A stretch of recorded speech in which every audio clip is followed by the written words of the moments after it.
Hello दोस्तों, welcome to cloud DevOps engineering journey. आज दोस्तों हम डिस्कस करते हैं एक important topic S3 storage classes, types of storage classes in S3। दोस्तों basically Amazon S3 storage classes multiple type है, जैसे आप देख रहे हैं यहाँ पे S3 standard, S3 intelligent tiering, S3 standard IA infrequent access, S3 one zone IA, S3 glacier, S3 glacier deep archive. सारे जो स्टोरेज क्लासेस है दोस्तों, ये स्टोरेज क्लासेस बेसिकली यूज क्यों होता है? कोई भी हम S3 बॉकेट जब क्रिएट करते हैं, by default S3 standard storage classes हमारा बॉकेट में अटैच हो जाता है हमेशा by default. This is the default storage classes कहते हैं दोस्तों।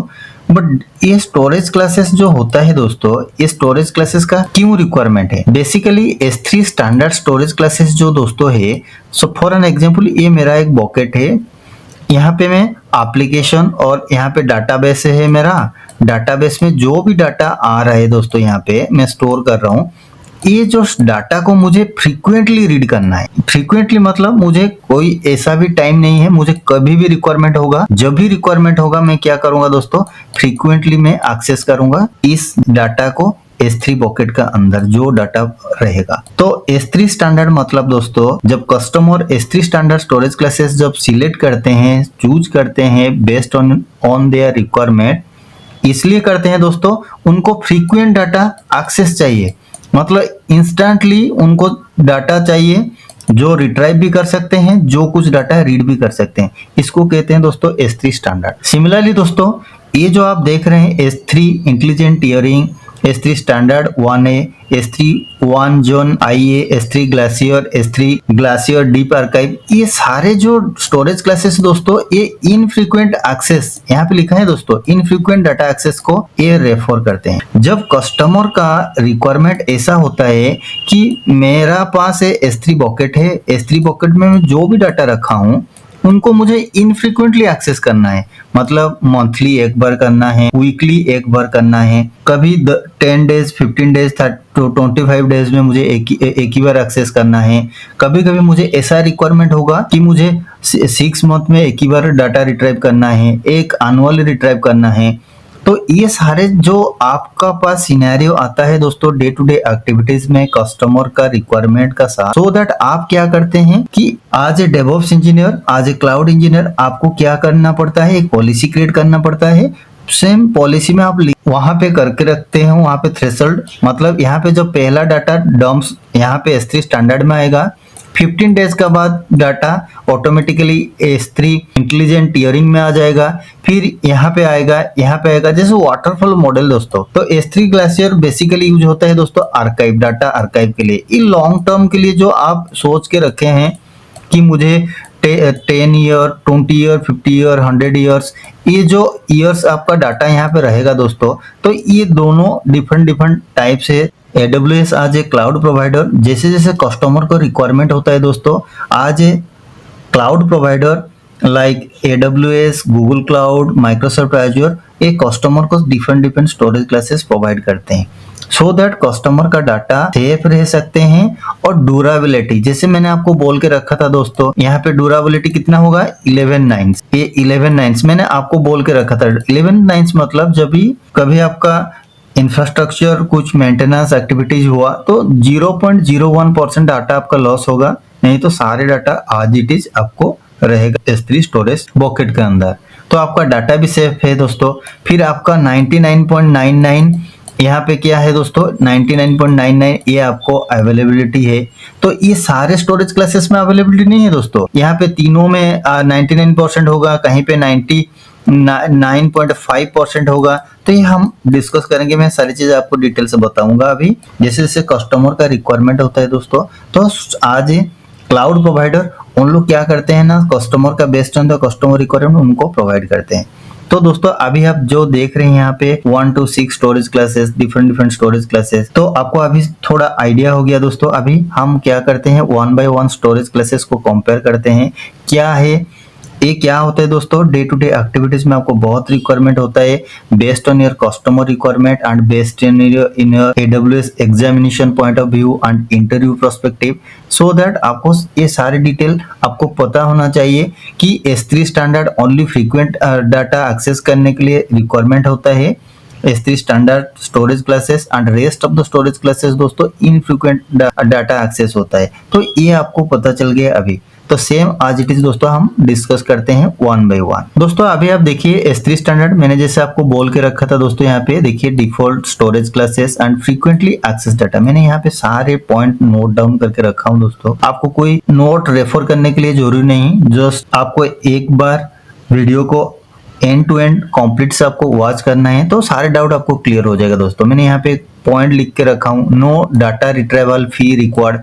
एग्जाम क्वेश्चन ये आता है कि S3 स्टैंडर्ड में क्या रिक्वायरमेंट होता है डाटा रिट्रीवल, मतलब जो डाटा है आपको जो डाटा को रिट्राइव करेंगे S3 बकेट से आप लोकल में, तो क्या आपको AWS मतलब चार्जेस करता है, नहीं है, no data retrieval fees required.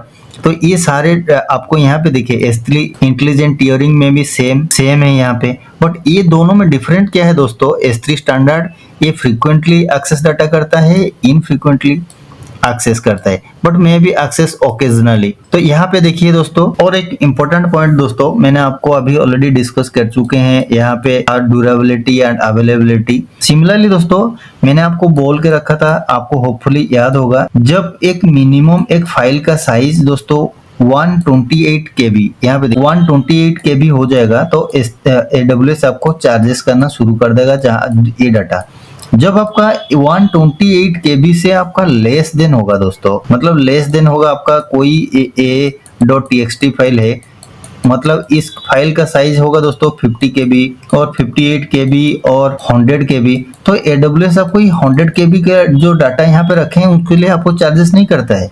तो जब आपका data minimum data 128 KB minimum रहता है दोस्तों, फिर आपको AWS चार्जेस करना शुरू कर। दोस्तों अभी आपको ये सारे पॉइंट क्लियर हो गया, ऑलरेडी हम डिस्कस कर चुके हैं दोस्तों, मैंने यहाँ पे लिख के भी रखा हूँ and exam point of view आपको क्या क्या क्वेश्चन आता है, तो ये एक बार आपको याद रखना पड़ेगा कि S3 standard S3 intelligent tearing में कोई डाटा रिट्रीवल फी रिक्वायर्ड नहीं होता है। सिमिलरली दोस्तों आप अभी देखिए S3 standard 1A infrequent access, मैंने आपको बोल के रखा था कि S3 स्टैंडर्ड छोड़ने का बाद दोस्तों सारे जितना भी आपको स्टोरेज क्लासेस मिलेगा, तो सारे स्टोरेज क्लासेस हैं एक्सेस इनफ्रीक्वेंटली, मतलब कभी कभी रेयरली ओकेजनली जो भी होगा दोस्तों, ये सारी चीज करते हैं उन लोग इनफ्रीक्वेंटली।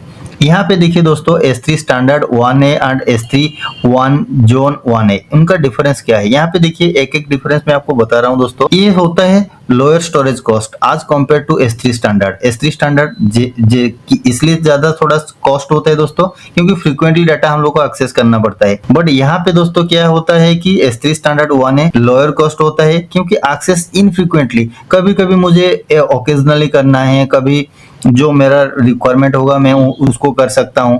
बट यहाँ पे एक ही इंपॉर्टेंट पॉइंट होता है दोस्तों, क्या है 30 डेज मिनिमम चार्जेस। जब यहाँ पे डाटा रखेंगे तो आपको 30 डेज का चार्जेस देना पड़ेगा, मिनिमम चार्जेस जो AWS आपको चार्ज करेगा जब एस्टिमेट करेंगे आपका जो डाटा यहाँ पे स्टोर होके रहेगा। मैंने यहाँ पे एग्जांपल भी देके रखा हूँ दोस्तों, एक company storing monthly backup files that are only access in the event of a system failure। मेरा कहने का मतलब जब दोस्तों आपका कस्टमर का क्लाइंट का रिक्वायरमेंट ऐसा होगा कि ये जो डाटा है मुझे एक मंथली बेसिस और तो 6 मंथली बेसिस तो मुझे S3 स्टोरेज बकेट में रखना है, तो आपको यहीं पे इसको सिलेक्ट करना है S3 स्टैंडर्ड आइए इनफ्रीक्वेंट एक्सेस। तो अभी ये जो करेंगे दोस्तों, फिर आपको पता होना चाहिए कि AWS चार्जेस कैसे करता है। आपको मिनिमम 30 डेज का जब यहाँ पे डाटा रखेंगे दोस्तों, ये मिनिमम 30 डेज का आपको चार्जेस लगेगा, तो ये आपको कस्टमर को बताना है। फिर S3 1 जोन, यहाँ पे देखिए अवेलेबिलिटी सेम है दोस्तों, 99% अवेलेबिलिटी, ड्यूरेबिलिटी भी सेम है, बट S3 1 जोन 1A में दोस्तों देखिए ये क्या है, ये सिमिलर टू, ये दोनों सेम है दोस्तों, इन्हें इसीलिए मैं लिखा हूँ वहां पे दोनों सेम है। बट यहाँ पे अवेलेबिलिटी दोस्तों देखिए मैंने जैसे आपको बोल के रखा था, यहाँ पे 99.5% अवेलेबिलिटी है किसका दोस्तों, S3 1 जोन 1A, बट इसका क्या अवेलेबिलिटी है 99.99। तो जब आप सिलेक्ट करेंगे दोस्तों कि मुझे इस स्टोरेज क्लासेस के लिए डाटा रखना है, तो आपको पहले चेक करना पड़ेगा कि मुझे अवेलेबिलिटी, इसको क्या अवेलेबिलिटी मिलेगा, इसको क्या अवेलेबिलिटी मिलेगा। जब मुझे डाटा रिट्रीवल करूंगा तो उसको मुझे क्या कितना टाइम लगेगा, ये सारी चीज यहाँ पे देखिए। S3 1 is suitable for storing data that needs retained for long time and it offers a lower storage cost other storage classes। ये बहुत कम पैसा रहता है बट ये लॉन्ग टर्म बेसिस के लिए आपको यूज करना पड़ता है दोस्तों। मैं सारे जो पॉइंट लिख के रखा हूँ तो ये सारे पॉइंट आपको याद रखना पड़ेगा दोस्तों। If your data access less than once a month, मतलब आपका ऐसा स्टोरेज बकेट का अंदर डाटा है, आपको यहाँ पे वंस ए मंथ मतलब less than once a month, आपको कभी रियली आपको एक मंथ में एक ही बार डाटा एक्सेस करना है and you can tolerate slightly lower durability guarantee, then आपको क्या सिलेक्ट करना पड़ेगा दोस्तों, S3 1 जोन 1 है। होप सो दोस्तों अभी क्लियर हो गया। सिमिलरली दोस्तों S3 ग्लासियर बेसिकली ये इंटरव्यू में बहुत टाइम पूछते हैं कि जब डाटा आर्काइव आप करते हैं कि लॉन्ग टर्म बेसिस मतलब 10 years 50 years and 20 years, then which data storage classes you can select in your project. तो आपको क्या बोलना पड़ता है दोस्तों, S3 ग्लासियर। S3 ग्लासियर एक ये लोअर स्टोरेज कॉस्ट होता है as compare to other, but ये लॉन्ग टर्म के लिए दोस्तों ये सबसे बेनिफिट होता है।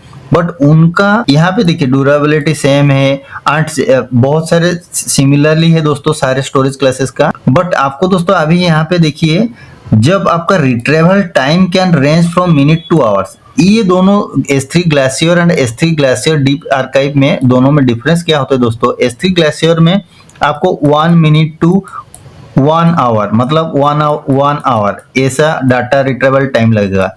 बट ये जो S3 ग्लेशियर डीप आर्काइव में रखेंगे, ये दोनों कंपेयर करेंगे तो क्या होगा, ये इससे ज्यादा ये कम कॉस्ट होगा बट उनका रिट्रीवल टाइम ज्यादा है दोस्तों। ये रिट्रीवल टाइम्स क्या होता है उनका 12 hour टू 48 hour, मतलब आपको इंतजार करना पड़ेगा आपको डाटा जब रिट्रीव होगा। तो ये सबसे बड़ा इंपॉर्टेंट होता है दोस्तों S3 glacier and S3 glacier deep drive. But both are same and durability and availability based on their retrieval time, but only the retrieval times can take up 12 hours to 48 hours in S3 Glacier Deep Archive, and S3 Glacier having data retrieval times can range from minutes to hour। 1 minute भी लग सकते हैं आपको, 1 hour भी लग सकते हैं। ये दोनों डिफरेंस है दोस्तों। मैं आपको अपकमिंग सेशन में दोस्तों S3 ग्लासियर का एक सिनेरियो बताऊंगा, तो सेपरेट में आपको सारे डाउट क्लियर हो जाएगा कैसे आर्काइव प्रोसेस होता है। सिमिलरली दोस्तों आपको storage type different storage type है, जैसे AWS में ऑलरेडी हम पढ़ चुके हैं S3 EBS एंड अभी जो S3 ग्लासियर मैंने थोड़ा आपको आइडिया दिया। EFS जैसे इलास्टिक फाइल सिस्टम, ये लिनक्स मशीन में यूज होता है and snowball and use for data migration. ये AWS का टीम आपका घर में आ जाएंगे, जैसे आप एक्सटर्नल हार्ड डिस्क होता है दोस्तों, यहाँ पे आपको डाटा लेंगे, फिर आपको जहां पे रखना है वो लेके रख लेंगे। मतलब एक स्नोबॉल होता है यूज डाटा माइग्रेशन, मतलब आपका डाटा उठाएंगे दूसरा जगह में डाटा जब माइग्रेट करेंगे वहीं पे डाटा डाल देंगे। बट अनदर थिंग दोस्तों क्या होता है, कभी कभी इंटरव्यू में पूछते हैं what is the basic difference between S3 and EBS। Already आपको पता है दोस्तों S3 क्या होता है, एक ऑब्जेक्ट स्टोरेज होता है एंड EBS एक ब्लॉक स्टोरेज होता है। मैंने आपको बोल के रखा हूं। तो EBS क्या करता है, एक hard drive attach to the server. जैसे आपका पास लैपटॉप है दोस्तों, ऐसे एक लैपटॉप में आप यहाँ पे एक हार्ड डिस्क यहाँ पे रखे हैं और एक्सटर्नल हार्ड डिस्क रखे हैं, तो ये होता है क्या ना EBS। बट यहाँ पे S3 में ऐसा कोई नहीं है दोस्तों। S3 मतलब ये आपका स्टोरेज है, तो यहाँ पे जो data unstructured data, structure data, जो भी डाटा यहाँ पे रखना है आप रख सकते हैं S3 का अंदर। ये होता है दोनों में डिफरेंस दोस्तों, यहाँ पे EBS। दोस्तों अभी हम कंपेयर करेंगे use cases EBS and S3 का। यहाँ पे data backup, archival and primary storage databases and file system and hosting, static website already मैंने आपको बता चुका हूँ दोस्तों। बिग डाटा एनालिटिक्स, बहुत डाटा यहाँ पे रख सकते हैं, बट यहाँ पे आपको 8 GB 10 GB एक फिक्स है, बट ये फिक्स नहीं है, फिक्स है दोस्तों। EBS आपको फिक्स साइज है, तो आप जब चाहे उनको मेमोरी को एक्सपांड कर सकते हैं, बट S3 में आपको ऐसा कुछ करना जरूरी नहीं है। ऑटो स्केलिंग होता है S3 बकेट में। एक ग्लोबल सर्विस है दोस्तों, ये EBS क्या है दोस्तों, जोनल सर्विस। ये याद रखना पड़ेगा आपको, ये ग्लोबल सर्विस है, ये जोनल सर्विस है। तो यहाँ पे देखिए मैंने यहाँ पे फिक्स साइज ब्लॉक यहाँ में लिखा हूँ दोस्तों सारे पॉइंट, तो आपको इजीली हो जाएगा। जैसे object can access via HTTPS, हम क्या करते हैं REST API कॉल, तो ये हमेशा हम जब REST API कॉल करेंगे तो आपको एक्सेस होगा, जो ऑब्जेक्ट का डाटा रीड कर सकते हैं। But data access through only EC2 VM, EC two VM में जाएंगे तो जो फोल्डर में डाटा रहेगा आपको वो डाटा ही आप यहाँ पे एक्सेस कर सकते हैं। ये दोनों डिफरेंस है दोस्तों। यहाँ पे S3 is design 11 nines and यहाँ पे ड्यूरेबिलिटी देखिए 999। ये दोनों का डिफरेंस ऐसा है कि ये बोल रहे कि S3 आपका सबसे सिक्योर है, सारे डाटा जो लॉन्ग टर्म बेसिस रखेंगे सारे डाटा आपको सेफ एंड सिक्योर रहेगा दोस्तों। अभी दोस्तों होपफुली आपको बोथ डिफरेंस पता चल गया दोस्तों S3 एंड EBS में क्या क्या डिफरेंस है। दोस्तों मैंने यहाँ पे सारे पॉइंट लिख के रखा हूँ। What are the interview question asking about the S3 storage classes, जैसे कि डिफरेंट स्टोरेज क्लासेस अभी हम डिस्कस किए दोस्तों। यहाँ पे सारे चीज मैंने डिटेल्स लिख के रखा हूँ। डिफॉल्ट स्टोरेज क्लासेस मैंने आपको ऑलरेडी बता चुका हूँ कौन सा है, S3 स्टैंडर्ड है। Can you explain S3 intelligent tearing storage classes, मैंने यहाँ पे आपको ब्रीफली लिखा हूँ दोस्तों, नहीं तो मैंने जो यहाँ पे नोट में आपको अभी डिस्कस की वो सारी डिटेल आपको बताना है in front of the interviewer. And when would you choose to S3 standard over S3 standard 1A? मैंने आपको ऑलरेडी बोल के रखा हूँ कि फ्रीक्वेंट डाटा जब एक्सेस होगा S3 स्टैंडर्ड आपको सिलेक्ट करना है। जब S3 standard IA infrequent access data होगा तो आपको S3 स्टैंडर्ड 1A सिलेक्ट करना है। ये सिंपल आपको बोलना है और कुछ नहीं दोस्तों। फिर ग्लासियर यूज किया, S3 glacier and S3 Glacier deep archive किस लिए यूज होता है, मैंने अभी आपको सारी डिटेल बताया दोस्तों। जो बोल के रखा हूँ इस सेम आज इट इज यहाँ पे लिखा हूँ।